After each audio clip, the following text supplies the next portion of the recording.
merasa paling benar itu beda dengan merasa benar sendiri. Nah, saya percaya lebih baik hati-hati daripada menyesal di belakang.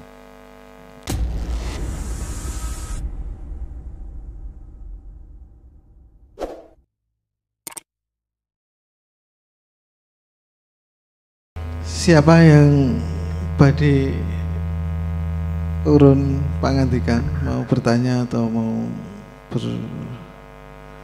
berstatement atau napa monggo kemawon, bebas, santai, mumpung panjenengan di sini apa beliau-beliau di sini masih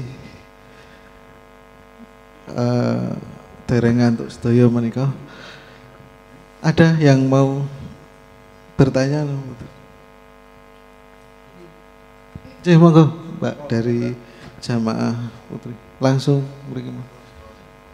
diutamakan nggih, yang sana nanti.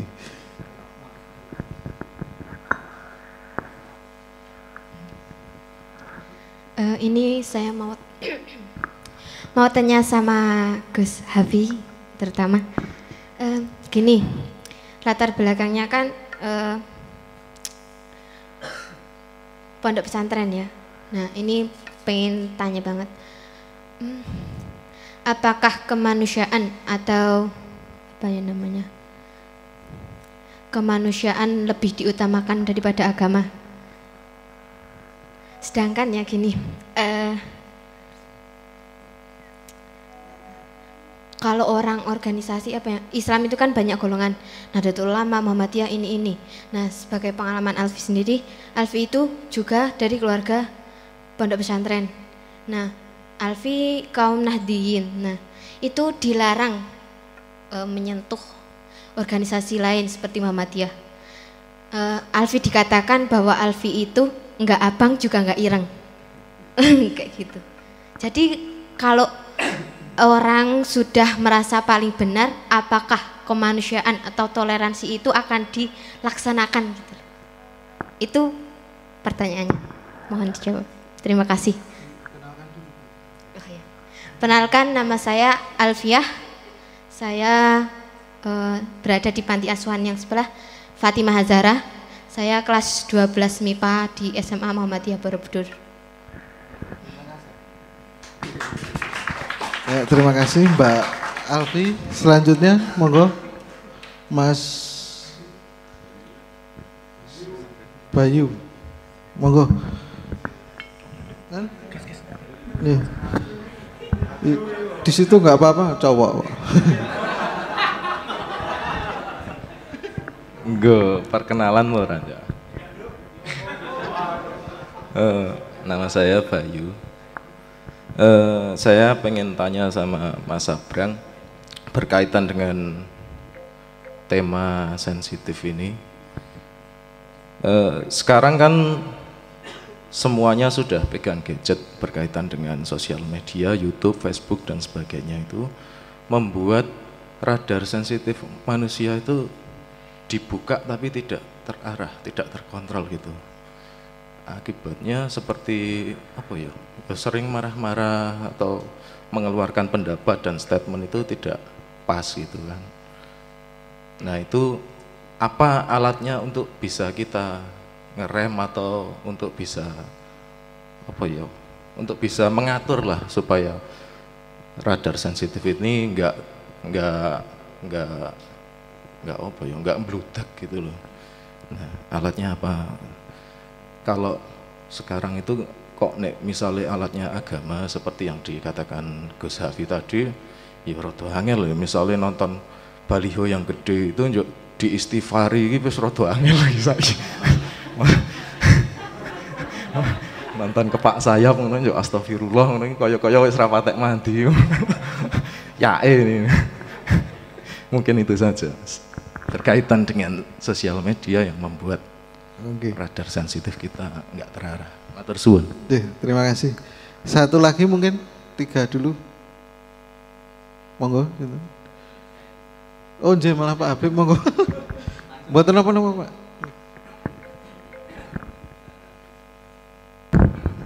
Mohon maaf, saya tertarik sekali dengan hal sensitif ini. Kalau tadi mungkin maaf kalau saya salah ya menyimpulkan. Jadi sensitif itu satu sisi kadang ditajamkan, satu sisi kadang ditumpulkan. Kira-kira gitu enggak, Mas Abran? Nah, pertanyaan saya kapan, di mana dan bagaimana dan seterusnya konteksnya sensitivitas itu harus ditajamkan, di satu sisi harus ditumpulkan karena semua punya apa namanya efek atau dampak masing-masing. Kayaknya ini memang sesuatu yang rumit ya. Ketika kita terlalu sensitif misalnya dengan persoalan-persoalan sosial, kadang kita melihat yang tidak sesuai dengan kita itu lalu menyakitkan kita gitu ya. Wih kok misalnya di lalu lintas nyerobot gini-gini, nggak antri ya. Kadang-kadang kita yang sudah terbiasa disiplin atau kita peka kita dan sebagainya itu kan jadi terlalu sakit, kan juga tidak bagus. Satu sisi nek kita cuek bebek gitu ya, jangan wongi gitu misalnya. Ini juga berisiko lama-lama kita akan menjadi kebal terhadap hal-hal yang harusnya kita sensitif. Terima kasih Mas Abran. Terima kasih Pak Habib. Kita cicil dulu, tiga dulu ben nyampleng mangke, ben kadang disiapke terutama yang butuh motivasi lebih itu. Sing dereng-dereng. Saking nyon sewu Gus Hafi rumiyin nggih dari yang tadi yang pertama. Nggih, penanya pertama Mbak Alfi nggih, wau nggih. Saderenge di ngapunten tadi saya juga mengalami insensitif juga bahwa saya lupa kalau di sana itu ditayangkan oleh anak-anak dari panti Darussudur sendiri kadung ngucap sikil papat barang aduh. Kelirku ketok, kelir asliku ketok iki pokoke. Jadi Mas Abron iku kuplukan aku tak cepot kuplukan. Nggih sebenarnya ngoten nggih sebenarnya di golongan pesantren niku nyun sewu. Nggih kula iki jane ra seneng jaim-jaiman. Saya kalau oleh kanca-kanca saya juga memiliki rutinan kados nggih kados Maneges Kudro tapi mujadah gede anak-anak pemuda tetangga niku nggih padha omong-omongan nggih soal sudah ancuk biasa. Di sensor nggih niki KPI. Live. Oke, kembali ke laptop. Tadi ditanyakan bahwa napa kemanusiaan dan beragama nggih. Nggih, sepengetahuan kaula mawon. Bahwa agama itu sangat menjunjung tinggi kemanusiaan.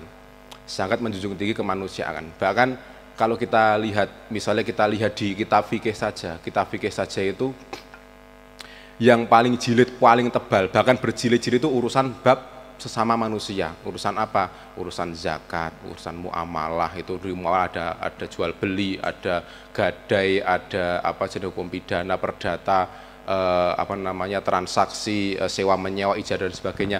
Sehingga salah kalau kita mengatakan bahwa kita menjadi manusia itu malah menjauh dari Tuhan, itu salah. Ada statement dari Nabi yang di situ mengabarkan bahwa ada seorang hamba yang di hari kiamat itu dimarahi oleh Allah. Kamu tuh kenapa? Karena kamu kenapa ketika aku sakit? Hei hambaku, ya Robbi, nggih pangeran. Kenapa kamu ketika aku sakit kowe ra nyambangi? Napa nek pas aku lara kowe ra nyambangi? Loh, lah sampean niku Rabbul Alamin. Lah Anda itu jenengan niku Tuhan semesta alam. Masa jenengan sakit? Bagaimana saya yang hambamu ini, yang lemah ini, yang dof ini kok mau menyambangi jenengan? Kowe ngerti tanggamu lara ngerti ora kowe? Nggih ngertos. Sak nalika kowe gelem niliki tanggamu iku, berarti kowe iki niliki aku. Itu yang ngendika Gusti Allah itu. Nah, itu termasuk hadis qudsi mungkin ini karena ini langsung Allah yang ngendika. Jadi di sini dikatakan bahwa kemanusiaan itu juga penting. Ada lagi bil walidaini ihsana, dengan orang tuamu, kedua orang itu coba ihsana yang baik. Kemudian dengan sesama manusia, entah itu agamanya apa, berbuat baiklah. Di Quran itu bahkan diterangkan, kalau kamu disakiti oleh manusia yang lain, terlepas agamanya apa, atau terlepas itu mungkin kamu anggap dia itu halal darahnya, Kalau kamu masih bisa membalas dia dengan kebaikan, balaslah dengan kebaikan. Jangan darah dengan darah, pipi kanan dengan pipi kiri dan sebagainya. Sehingga ketika kita menjadi manusia yang beragama, otomatis kita akan menjadi manusia yang harusnya kita menjadi manusia yang seutuhnya. Lalu tadi disinggung masalah gendiro barang nggih, menjadi manusia yang paling benar. Loh, sak ngertos kula niku nggih. Kata-kata manusia merasa paling benar itu beda dengan merasa benar sendiri. Merasa paling benar itu berarti dia masih mengakui ada kebenaran di bawahnya. Ada yang ini agak benar, ini kurang benar, ini mendekati benar dan sebagainya. Jadi ada grade kebenaran. Lah, kita di dalam Islam itu dalam memandang agama, nggih nyun sewu, memang ada anjuran dalam hal bermadhab. Bermadhab nggih, sekali lagi bermadhab, bukan berormas. Bukan berormas, itu pilihlah yang menurut Anda paling benar. Menurut Anda apa? Paling benar. Bahkan nek cara ngendikane Nabi, kan madhab niku wonten kathah. Yang diakui oleh Ahlus Sunnah wal Jamaah itu ada 4. Ada madhab Abu Hanifah, ada madhab Malikiyah, ada madhab Imam Syafi'iyah, ada madhab Hambaliyah. Dan 4-4-nya ini memiliki metodologi dan cara pengambilan kesimpulan yang berbeda-beda. Bahkan ngalor ngidul. Misalnya apa? Memahami ayat lamastum nisa, batal wudu masalah demek wong wedok sing bukan mahram. Wong wedok sing bukan mahram. Itu lamastum nisa di dalam Al-Qur'an. Itu oleh Imam Abu Hanifah. Imam Abu Hanifah itu imam mazhab yang paling sepuh termasuk tabi'ut tabi'in.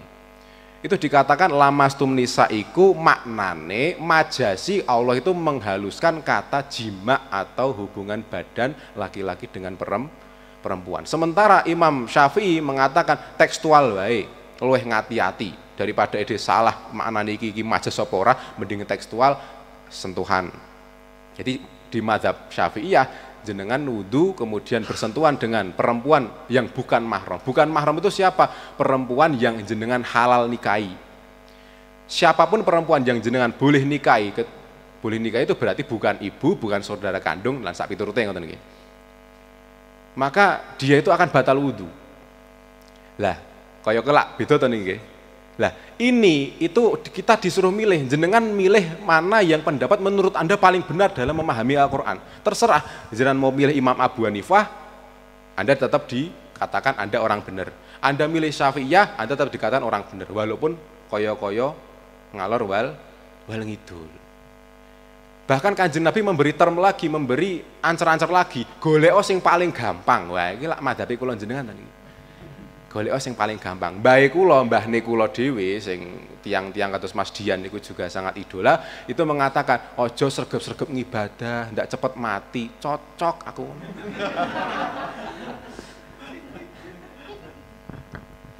Cocok. Akhirnya nggih niku. Kita boleh memilih lah, misalnya kados masalah NU, Muhammadiyah dan semua bendera-benderanya itu si Mbak Alfi tadi dipenging oleh orang tuanya. Lah kita kan kembali nggih. Kita itu mengawali agama itu dari mana? Kasus-kasus yang Mbak Alfi itu seperti itu, sampai dipenging ojo ini. Beda lagi dengan kasus salah satu dari Anda. Mungkin wong tua blas ra gagas kowe apa? Kowe ateis, wong tua ra gagas. Makanya saya mengatakan ada orang memulai step beragama itu di bibir pantai, ada yang di tengah kota untuk mencapai Gunung Merapi lah, ngoten puncak Gunung Merapi. Lah, kemudian untuk mengatasi hal ini bagaimana? Kita rileks saja. Karena Allah itu menyukai nek cara bahasane orang ujian nasional, ujian apa? Sekolah niku nggih. Allah itu lebih menyukai uraian daripada pilihan ganda. Pilihan ganda itu kan sekali Anda nyoret salah, ya salah. Sekali nyoret bener, ya bener, gitu nggih. Anda misalnya sebutkan binatang pemakan tumbuhan, Anda sebut buaya, ya langsung salah. Langsung salah. Ora ono kata-kata argumentatif apapun. Sementara uraian itu kan terserah gurune nilai piro. Jawablah pertanyaan ini dengan benar. Tak tulis benar. Salah mboten? Ya ora salah toh. Loh, bener kok iki jawabannya, jawablah pertanyaan dengan benar. Tak tulis benar kok disalahke sing goblok gurune berarti.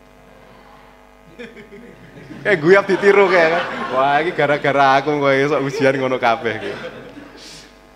Pun paham tapi nggih. Kemudian juga nanti Anda menjawabnya semakin banyak juga nilainya akan semakin banyak. Misalnya niku wau apa itu gajah? Anda jawab gajah adalah hewan pemakan tumbuhan. Wes bijine 5. Apa itu gajah? Gajah adalah hewan pemakan tumbuhan yang sifatnya dia adalah mamalia yang memiliki gading, yaitu di Afrika dan juga di Asia. Ada gajah Afrika, ada di saya dawa bijine saya. Oke. Lah, sepengetahuanku loh, Allah itu yang suka yang urean seperti ini. Dan Gus Bak dan kiai-kiai yang alim ini juga mengetahui hal itu. Makanya saya juga mendengar dan diklarifikasi oleh Gus Bak karena saya kadang dulu nek maca kitab soal lali iki nang kitab apa ya aku nih. Ada wali itu memiliki dua cara pandang. Ono anak ada kekasih Allah ketika mendengar adzan langsung gegot-gegot ning masjid ngarep dhewe sofe. Ono sing kok sik ngenteni sof ngarep kebak. Nganti sof ngarep kebak wis nomor loro ya aku tak mburi dhewe. Jadi ada dua, ini sama-sama kekasih Allah. Yang satu di soft depan, yang satu golek sing mburi dhewe. Kula jenengan wis langsung sorak bareng-bareng milih sing mburi dhewe. Paling cocok ini. Apa soalnya mburi dhewe iki nek arep ndang mangkat tak ora dadak ngregoni liyane lah. Lah itu wali yang depan itu kaget. Lah kok sing mburi dhewe kok iso dadi wali? Kok padha-padha kekasih jenengan Gusti. Lah padahal kula niku nek jenengan nimbali kula langsung gage-gage. Teng ngarep dhewe macake jos, klambi sing apik dhewe, parfuman, siwaan warna-warna. Kula dadi wali ini bahasane aku dadi wali iki luwes ngoten lho. Ngeten. Macake wah serba putih luwes. Lah niku sing mburi dhewe. Mburi dhewe macake katakanlah kaya apa singletan tok, ora ketunan malah blangkonan misalnya. Ora sarungan marah sing pakan tok misalnya. Ya mboten nang jero sarung ono sing pake maksudnya. Kok malah sampai saya dadi wali?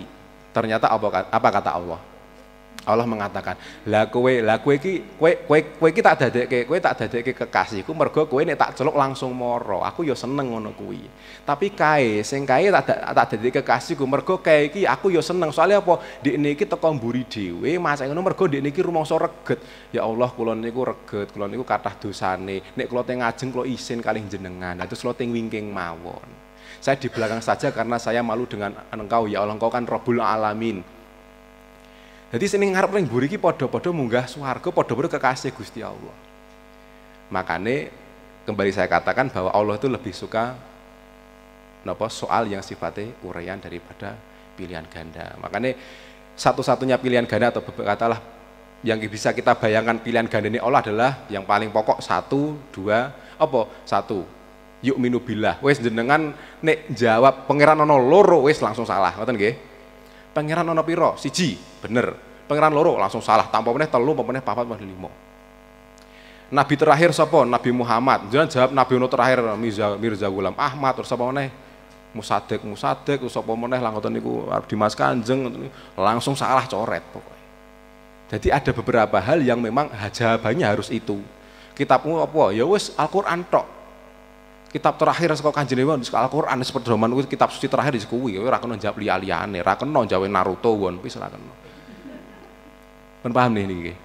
Makane kembali ke pertanyaane Mbak Alfi tadi bahwa jenengan hanya sementara ini hanya terjebak dalam doktrin orang tua saja. Kalau masalah mau ke niki ya memang wajar sekali bahwa di dalam agama itu kan kita itu berlomba-lomba mencari yang paling benar. Karena Kanjeng Nabi juga beberapa hadis mengatakan Islam itu kebagi-bagi sampai 73 golongan. Walaupun ini oleh Habib Quraisyab dikatakan hadis ini dhaif, ora bener nek Islam saka semono kae kok sing munggah swarga mesti sitok. Ini Habib Quraisyab tidak setuju dengan hal itu. Makanya kita berlomba-lomba mencari Islam yang paling baik. Akhirnya karena muncul ormas di Indonesia, akhirnya ormas pun tetap dikategorikan sing paling apik iki, sing paling apik iki. Tolak ukur kita yang penting adalah kemanusiaan monokan. Ketika jenengan beragama kok mulai gampang nyakiti hati orang, bahkan sampai mencabut nyawa, wis jenengan cetok ekstremis, jenengan iki cetok ora bener iki agama ora bener. Tapi begitu juga lah iki sing susah niki. Kalau juga sampai saya belum tahu seberapa bebas agama. Ini mungkin Mas Abrang bisa menjawab nggih. Dari satu ekstremis saking senenge karo agama sampai mateni wong sing beda karo ndekne, yang satu lagi ndekne iki saking bingung ya agama kok wah ngene iki sing paling bener ndi wis kabeh nyembah apa wae. Ngrogoh kontrol dewa siap ngono. Kok metu meneh kok iki insensitif meneh. Pun niku mohon niku. Cek, matur suwun. Langsung disambung ya Mas Abrang. Ndak lali wau niku pertanyaan dari. Oke, walaupun saya tidak ditanya untuk pertanyaan pertama, kayaknya itu menarik untuk diskursus kita bersama. Sepemahaman saya kalau syahadat itu sama Kanjeng Nabi sama Gusti Allah bersaksi. Jadi rano NU, rano Muhammadiyah, rano sapa-sapa kejaba berdua itu. Bahwa kemudian ada identitas turunan, itu adalah ciptaan manusia, ya, bukan ciptaan Tuhan. Jadi pasti harganya berbeda, tidak yo norgane lah, sing siji saka Gusti Allah saka Kanjeng Nabi langsung, sing siji saka wali, siji saka kiai kan harganya berbeda-beda dalam tanda petik. Tingkat kebenaran seperti katakan Gus Hafi itu tadi, ada tingkatnya. Nah, saya sendiri termasuk orang yang kalau tadi Gus Hafi bilang dalam latar belakang yang berbeda, saya kebetulan dalam latar belakang yang jauh berbeda dari bapak anak yang terstruktur. Kita ini bapak anak yang gasruk-gasrukan saya kalau sama bapak saya itu. Jadi memang pendidikannya sama sekali berbeda tipikalnya. Justru bukan dipagari, tapi dibiarkan lepas, diculke, tapi ditantang, kan gitu.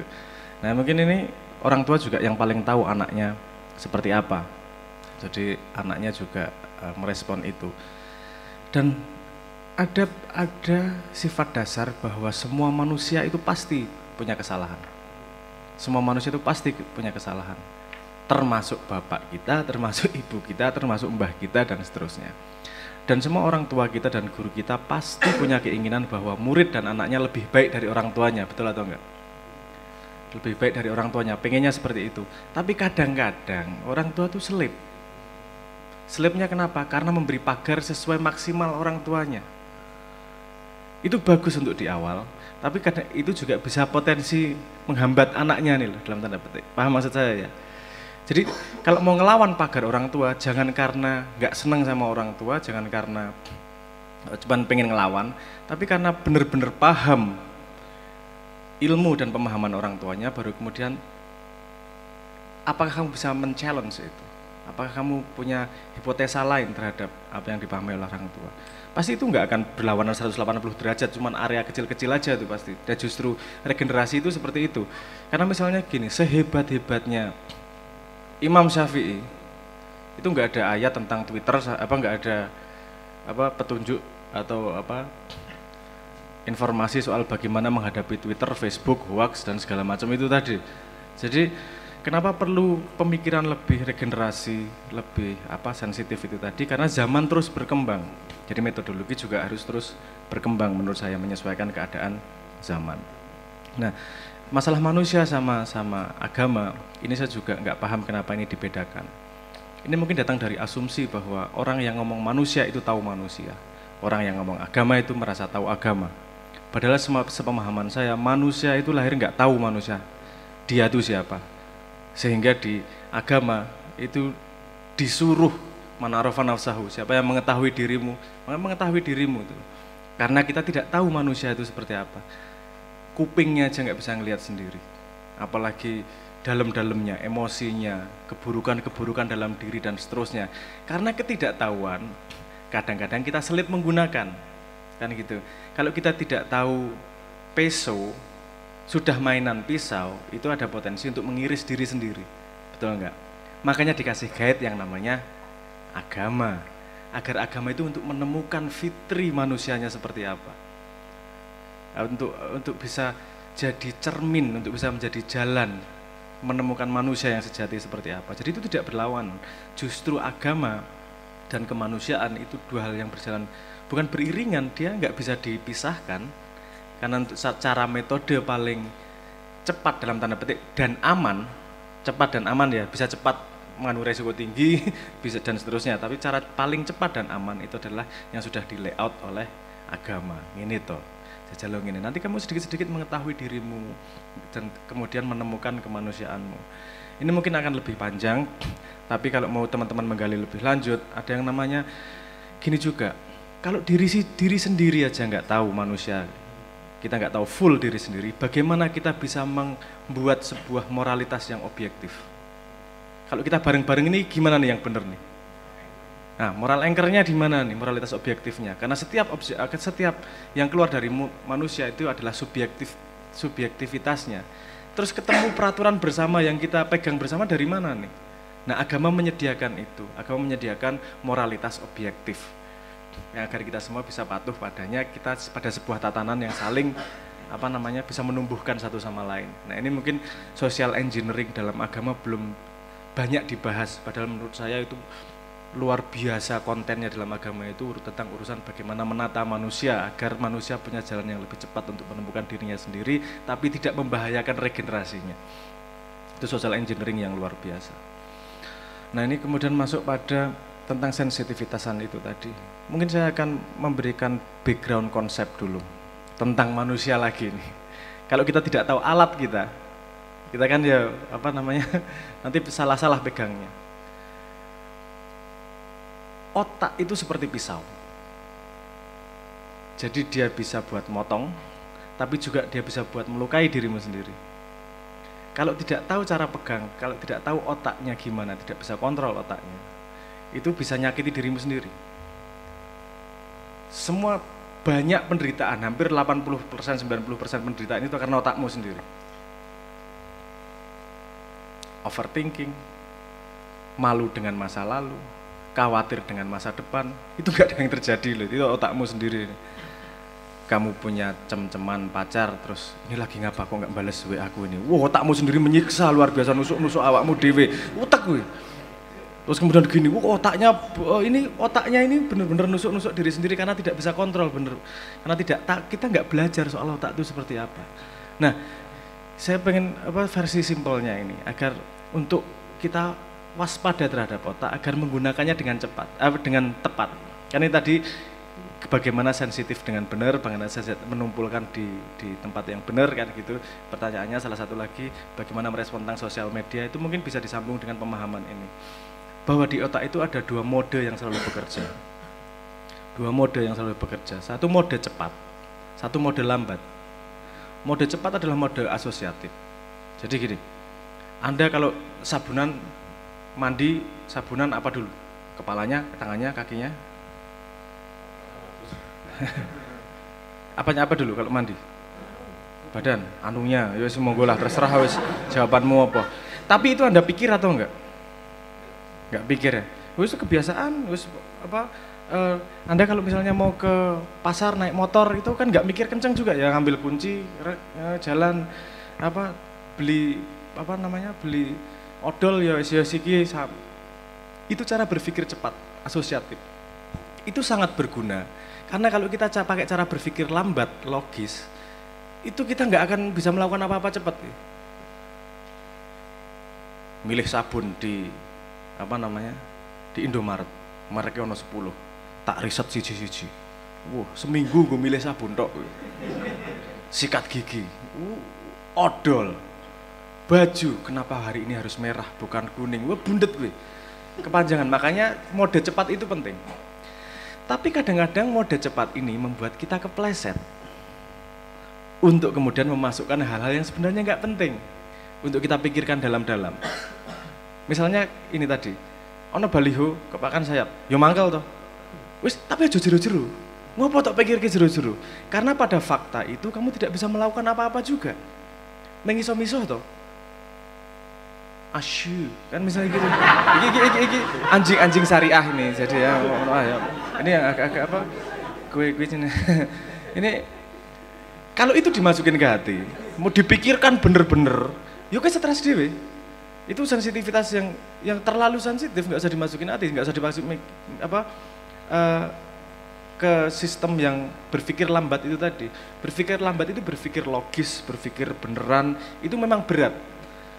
Nggak mudah dilakukan dan ngabisin energi. Makanya kita lebih banyak menggunakan sistem 1 nih. Ini sebetulnya sistem 1 sama sistem 2.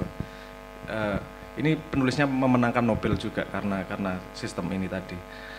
Nah itu tadi, kalau kita tidak bisa menempatkan secara tepat mana sistem 1, sistem 2, kita jadinya salah terus gitu. Wah sensitif, karu urusan ini sensitif banget. Gimana sih DPR ini tidak berpikir tentang rakyat?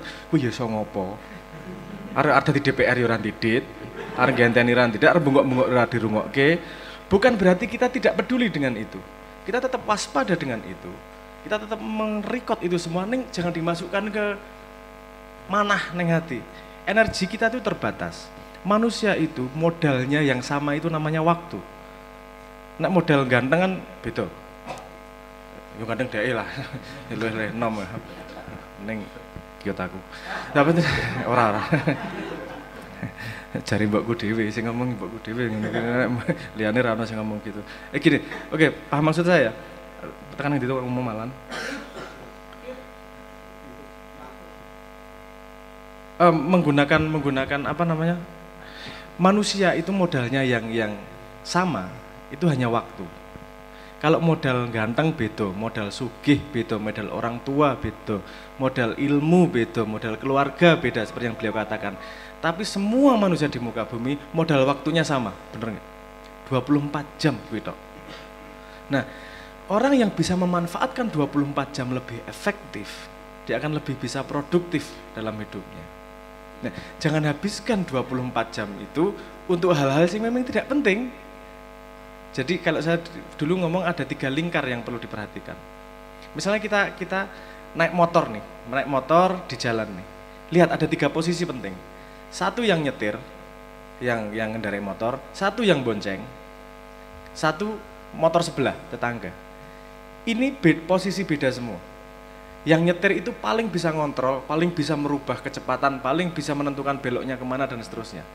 Yang bonceng, ini cuman bisanya usul dan didengerin usulnya. Hehe, mbok kanan dikit, direm, ono kae sing kelambi abang. Terus yang tetangga ini, dia nggak bisa kontrol apa-apa sama sekali. Betul nggak? Oke, semua kejadian di luar kita bisa dikategorikan dengan 3 itu.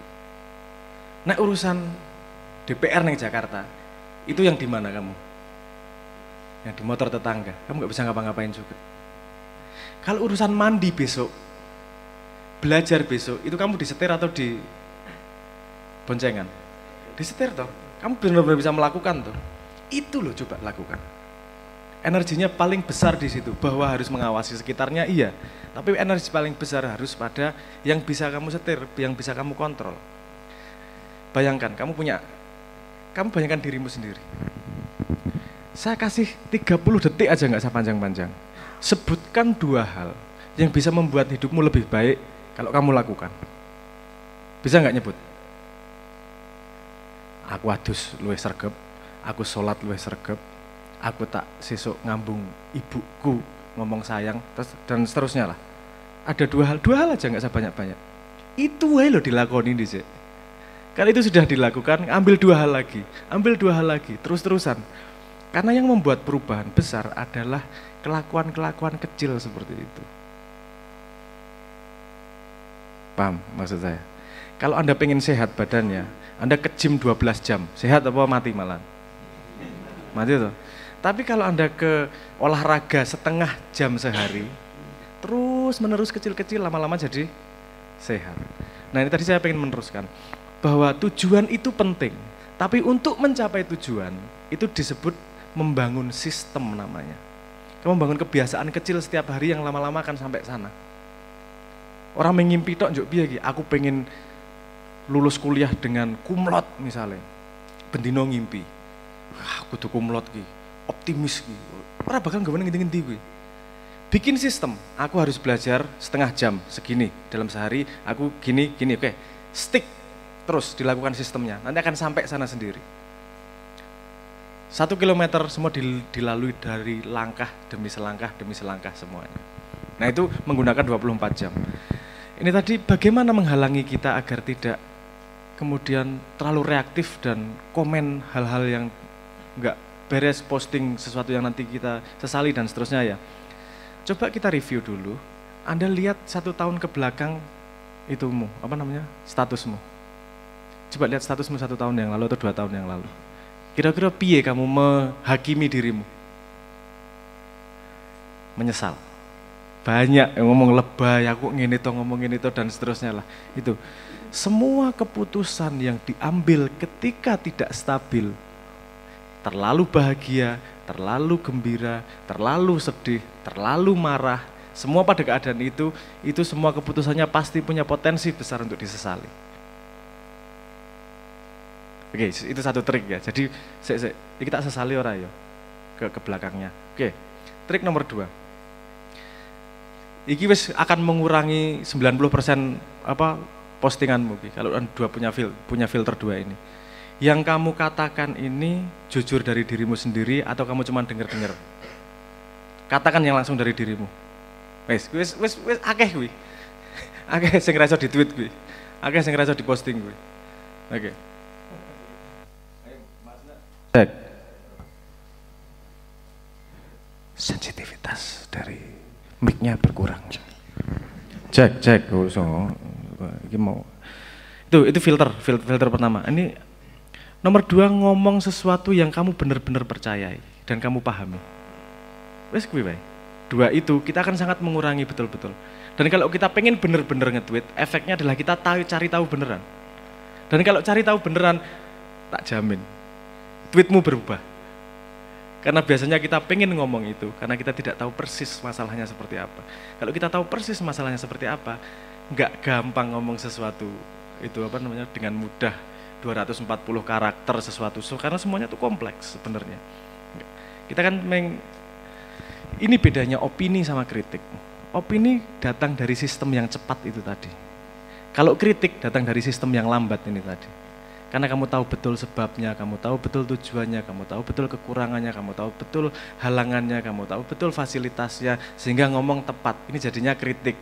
Ini akan menghasilkan diskusi lanjutan. Kalau opini itu seperti pantat. Semua orang punya, tapi tidak semua orang menunjukkannya. Boleh, gue punya opini seperti apapun boleh.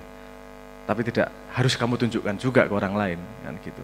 Jadi kita terlalu banyak beropini pakai sistem 1 tanpa kita mempelajari kritiknya sistem 2. Dan itu ending nanti kita sesali pasti. Ya, bukan pasti ya. Kebanyakan kalau punya sensitivitasnya pasti kita sesali. Ngopo ya ngomong ngono kae. Enggak produktif juga kok, enggak nambah apa-apa kok. Iku ngentut kan, mangkel ngentut. Kutuk. Nah saya sudah nggak nge-tweet hampir 2 tahun karena pengen disiplin betul di situ. Saya iki manfaat rayo, berguna rayo. Ngapain aku melakukan ini? Waktuku cuma 24 jam nih dalam sehari. Kalau aku nge-tweet 5-4-nya cuma karena ngentut, ini dibaca oleh semua followerku, impact-nya nggak bisa tak hitung loh ini. Ya kalau nangkepnya bener. Nah, nangkepnya salah. Jadi sangat hati-hati betul-betul untuk melakukan itu, menurut saya gitu. Karena saya percaya lebih baik hati-hati daripada menyesal di belakang. Mungkin sudah terjawab ya tadi urusan sensitivitas itu tadi. Sensitivitas itu kita tahu betul pakai sistem 1 atau sistem 2 nih, untuk menghadapi sesuatu. Nah ini kalau mau menggali lebih lanjut, ini penulisnya namanya Daniel Kahneman. Judulnya Think Slow, Think Fast. Berpikir lambat, berpikir cepat. Berpikir cepat itu yang tadi, yang kita pakai sehari-hari, asosiatif. Berpikir lambat adalah berpikir ulang. Berpikir benar-benar ngapain ya saya gini, ngapain ya saya melakukan ini. Mungkin karena kebiasaan. Tapi kebiasaan yang disadari itu beda dengan kebiasaan yang tidak disadari. Betul enggak? Kalau kebiasaan yang disadari itu bisa diubah. Kalau kebiasaan yang tidak disadari, ya biar ngubah, wong kowe ra sadar bahwa itu kebiasaan yang buruk kok. Kalau kita membiasakan membangun kecil-kecil yang bisa kita benar-benar kontrol dengan sistem 2 itu tadi, saya melakukan ini karena gini, tadi kan kalau mau sampai kepada sesuatu tempat, kamu punya tujuan, setelah itu membangun sistem. Membangun sistemnya itu kan pakai sistem 2. Kalau saya gini, kalau saya gini, itu banyak triknya, tapi kalau tidak dibahas terlalu terlalu kompleks. Tapi intinya kamu membangun, aku melakukan ini sedikit aja, oke, ini lama-lama setahun aku akan iso gitu. Itu mikirnya pakai sistem 2. Tapi melakukannya kemudian pakai sistem 1. Karena aku pengen mikir terus. Aku mikirnya bisa tok nggak bisa sistem. Baru istiqomah melakukan. Sampai jadi habit kebiasaan yang kamu nggak bisa ninggalin. Otomatis akan menjadi membawamu ke tempat yang kamu tuju.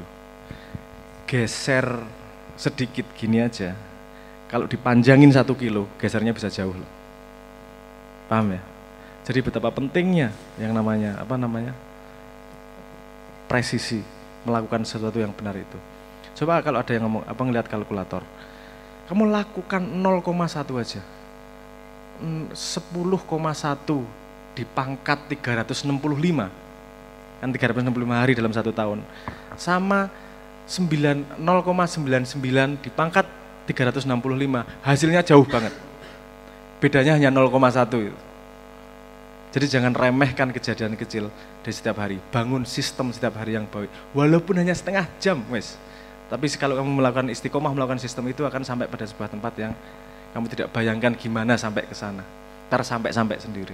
Itu yang perlu kita bangun. Gitu respon saya terhadap pertanyaan tadi. Kalau belum jelas semoga dilanjutkan lagi. Matur nuwun. Tadi sudah sekalian tentang sensitivitas itu tadi. Tentang sensitivitas itu tadi, gimana kita pakai sistem 1 sama sistem 2 itu, menggunakan energi itu dengan tepat kan gitu. Terima kasih Mas Abrang. Tadi li tepuk tangan sing tenanan mau rong sito. Matur nuwun, lanjut lagi untuk